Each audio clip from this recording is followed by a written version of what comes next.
আদর করে বানাইলাম। আসমান আল্লাহ বানাইছেন কুন ফায়াকুন বইলা, ফেরেশতা আল্লাহ বানাইছেন কুন ফায়াকুন বইলা, জমিন আল্লাহ বানাইছেন কুন ফায়াকুন বইলা। কিন্তু আমারে আপনারে আল্লাহ পাক কুন ফায়াকুন বইলা বানায় নাই।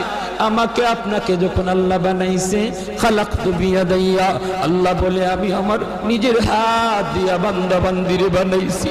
কারণ এই চেহারার মধ্যে এত দামি কপাল, ওই কপাল দিয়া বান্দা আমার কুদরতি কদমে সাজদা দিবে। এই কপালটার এত দাম।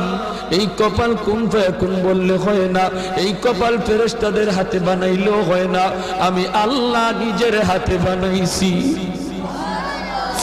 আল্লাহ পাক কই আমি আল্লাহ দেখি জমিনে কেমন অন্যায় হয়, অত্যাচার কেমন জুলুম হয়।